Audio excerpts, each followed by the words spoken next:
Aloha, and welcome to part 2 of Mega Man X2, and we're still in Wheel Gator stage trying to get through these crazy, crafty elevators.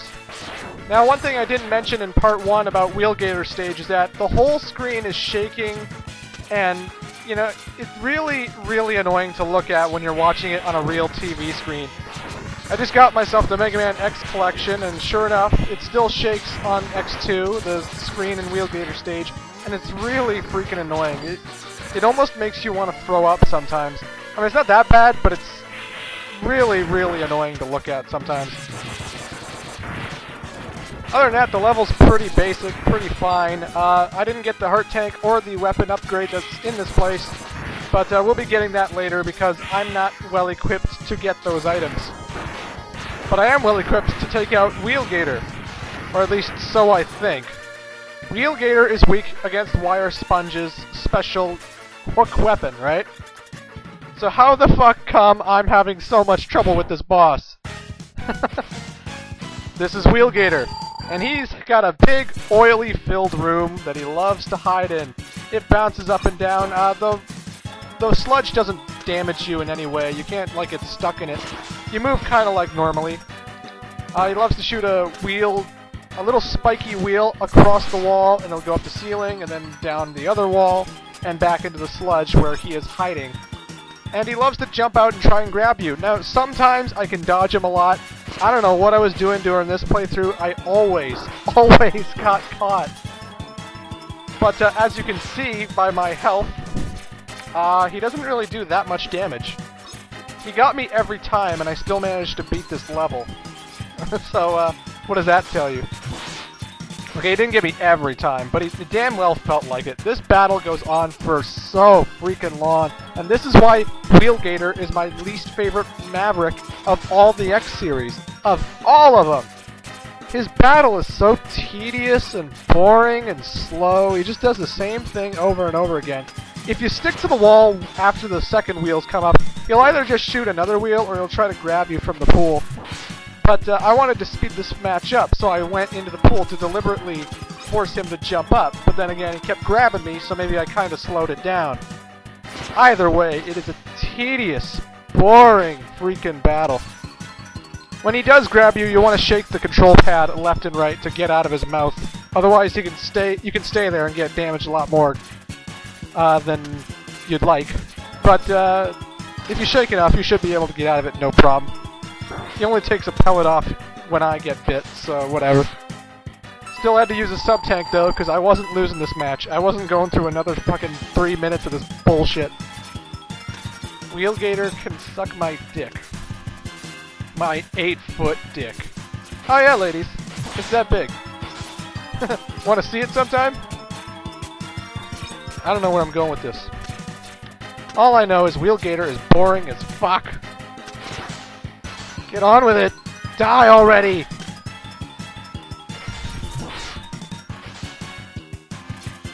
So, how about that weather?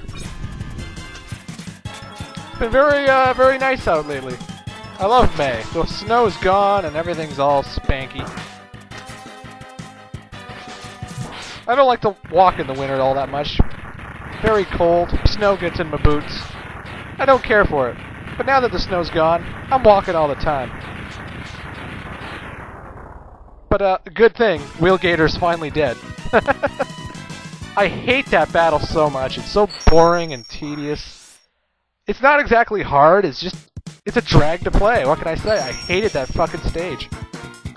Luckily, though, it was all worth it for the special weapon we got, the spin wheel. The spin wheel is good for destroying barriers, and, it stays in the midair for a little bit, then it rolls on the ground when you release it. So it's all good. I see now why Sigma fell at the hands of Mega Man X. He is quite formidable. I am not sure our Mavericks can hold him long enough. We may have to intervene. Dun dun dun. Oh, by the way, this is Dr. Kane, the guy I mentioned in the part 1 of the first game. Dr. Kane, what happened? A group of Mavericks calling themselves the X-Hunters have just contacted us.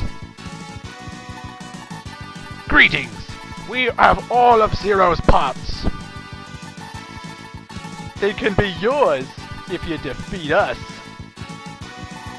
We look forward to meeting you, X. X, Zero's control chip is still stored here. I doubt it is possible to resurrect him without it. Dr. Kane, I've got to get Zero's parts back. At any cost. Yeah. Gee, we could rebuild Zero all this time? Well, what the fuck? But now this introduces a new element into the whole game that wasn't present in Mega Man X1. Basically, the three X-Hunter leaders, Violin, Surges, and Agile, are now all over the place. They'll randomly drop in a specific level, and they shows you on the map where they drop. So it's not like you don't know where they're going to be. And each level has an alternate door that you can take, and this alternate door is where you would fight the X-Hunter leaders. If you fight the X-Hunter leaders, you would get a Zero part that they stole back. And if you can get all the Zero parts, well, the ending might just change a little. Now, I'm going to be showing both endings either way, but during this playthrough, I chose to skip them. When I normally play Mega Man X2, I don't like to fight them. They just really... they're inconvenient to me, because it means I have to play in a certain level. It means I have to play in the certain order that they're in, you know? Like, if it gets to the point where there's like 3 Mavericks left, you have to fight them. Because for some reason, like, as soon as there are 2 Mavericks on the screen, the third guy fucks off and never comes back, so... you know. It's a good idea to fight them while you can, so you'd want to purposefully drop into whatever level they're in. But I find that really tedious, and the boss fights, they're no walk in the park, especially with the low armor you start off with. I don't even know their weaknesses, but later you'll get to see me beat them with the X-Buster. I'm going to show those alternate clips later before we enter the final castle. And there's our heart tank. You got to do the dash jumping to get to that rocket and boost up there. Always swell, always special. But yeah, in this playthrough I don't fight them, but I will be showing that in Part 5, I believe. So stay tuned for that. You get an alternate ending, but to me, it's not worth it. It's not worth the alternate ending at all. Anywho, let's get back to the stage. We're in Bubble Crab stage. Bubble Crab, your typical water maverick. Like before, Mega Man X can jump higher in water. I don't know why. He just can. Deal with it. This fish enemy is really freaking annoying. It only dies when you've destroyed every part of it. But in order to destroy every part of it, you gotta have like this weird aiming where you gotta destroy his tail, you gotta destroy the bottom fin, the other bottom fin, and his face, and then he'll be destroyed. And some gates that you have to get through, will only open if he's either dead or if he goes to them, which is kind of annoying. This place is a bottomless, shallow pool, so you don't want to fall in the holes. Try and get all the rockets and climb all the walls that you can, but don't worry, now the water's gone. There was also a sub-tank here, but again, I can't get it until I'm more equipped for the job, so we'll be seeing that later in our item upgrade spectacular. Also in Part 5, I believe. Stay tuned for Part 5, because that part's going to be kick-ass. Now, but other than that, this level's pretty easy. I wouldn't worry too much about it. You can see the alternate door pathway on the left. If you took the alternate door, you would have come out that way. But I didn't take it since I'm not fighting the X-Hunter leaders. Fuck them.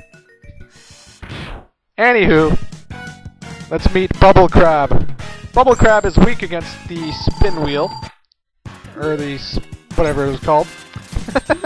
He loves to encase himself in a bubble, which gives him protection, and normally you'd have to shoot the bubble out just to get a shot in on him. But the wheel pretty much tears right through that bubble. He loves to create pincers on the top of him and jump up towards you. You can easily dodge that. Unlike me. And you just want to keep spamming the wheel, getting it on top of him or try and get it below him. But remember that it drops, it goes forward wherever you aimed it. So if you're, for some reason, missing him, maybe it's because he got over you or some bullshit like that. Anyway, folks, that was Bubble Crab, and I will see you in Part 3.